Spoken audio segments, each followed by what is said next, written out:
Hey y'all, it's because Mama said so, and today we are making a cheese and sausage quiche for breakfast along with twisted bacon that we're going to bake on a sheet pan. I'll have this recipe in the description below, but let's get into it. We're going to be doing 3 cups of flour, 1 tablespoon of sugar, 2 teaspoons of salt, and we're going to pulse that together in a food processor and mix to combine. This is actually a Barefoot Contessa recipe. It's from her foolproof cookbook. It's my absolute favorite. I have tried other recipes and I have tried to tweak other recipes, and if it's not broke, don't fix it. So this is just a really great pie crust recipe. And I like that it's done in the food processor. It's so much simpler than pulling out a pastry cutter and really digging in there and breaking up all of that butter and shortening. So we've got that pulsing together. Then we're going to take 12 tablespoons of butter, and I'm going to cut that up into little cubes. And then we'll have 1/3 cup of shortening. Now you want these ingredients to be relatively cold because that way they'll stand up to being pulsed in the food processor. Plus also when the cold hits the oven, that's what makes those crispy layers in your pie crust. So you want those. When you're pulsing this in the food processor, we're going to pulse it until the butter is about the size of peas. You still want to be able to see some of the butter in the flour mixture, and you also want to be able to see bits of butter in the dough when you're done combining it.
Now to our food processor, we're going to add 1 cup of very cold water, and we're going to slowly pour that in as we pulse the flour and the butter mixture. You'll continue to pulse that until the dough starts to come together, and you'll notice it kind of balls up on one side of the food processor. That's how you know that it's ready and done and ready to be pulled out and rolled.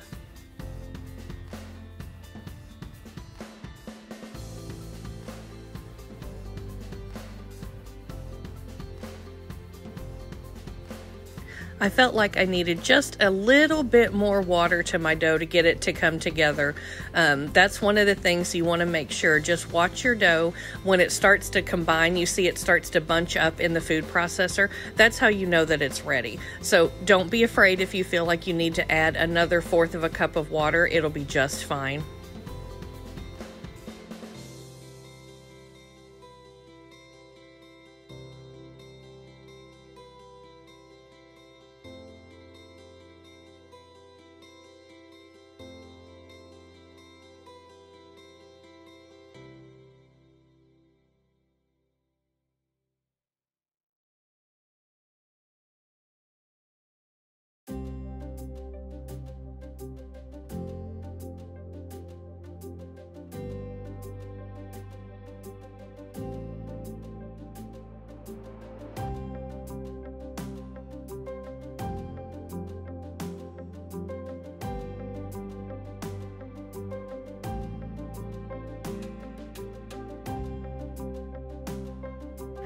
Now this pie crust can be split into two and rolled out into two regular size pie crusts, and it's perfectly delicious and wonderful. I have a deep dish pie plate that I'm using, and so I'm just going to use all of this dough and just roll it out a little bit larger than my pie plate. This might make the pie crust a little bit thicker probably than it needs to be, but it's honestly not that big of a deal, and it always turns out so wonderful. So just remember, this can do a 9-inch deep dish pie, or you can do two regular size pie crusts out of this, like a top and bottom crust.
Now you can place your pie crust in the refrigerator until you're ready to use it. On the stove, we're going to go ahead and brown 1 pound of pork sausage. We're not adding anything to it. We're just getting it nice and browned and draining it.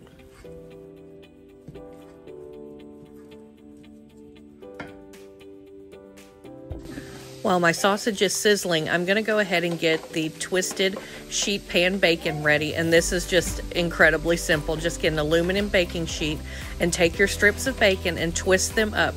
This makes it to where you can fit more onto the pan, and I like the way that it cooks up instead of being flat and possibly sticking to the pan. This always creates really good bacon. So we're just going to twist this up on the aluminum baking sheet, and then it will go in the oven at 350 degrees for about 20 minutes. If your bacon is a little bit thicker, you might need a little bit extra time, but this bacon is a little on the thinner side, so 20 minutes turns out to be just perfect. Sometimes you can eat it, sometimes you can't. Sometimes you can.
To start our filling, we're going to take about 12 eggs and put them into a bowl.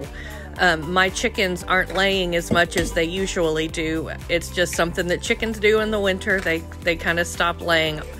We're getting at least maybe a couple eggs a day, but not what we were getting over the summer. So I'm using store-bought eggs, but we're adding a dozen eggs to the bowl.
Here we'll add a half a cup of sour cream, a half a cup of milk, and salt and pepper, and then we'll whisk this together, and this is the base for our quiche.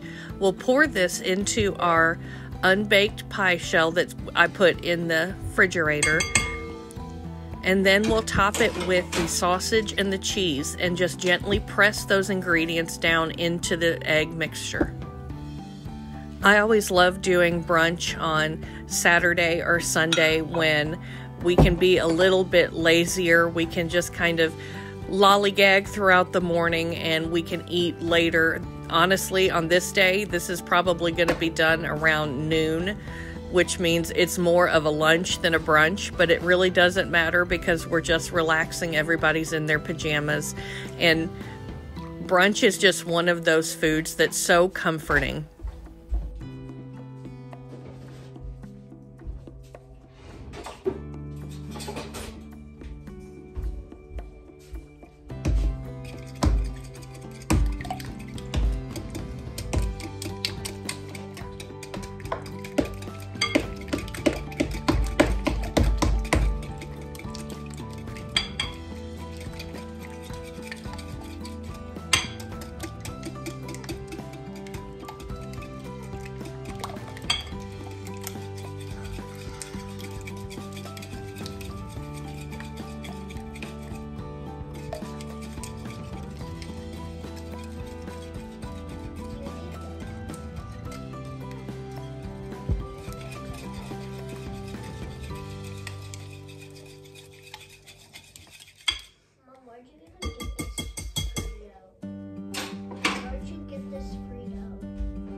Once we have our sausage and cheese added to our egg mixture, we're going to press it down into the liquid to make sure that it's nice and deep into the quiche.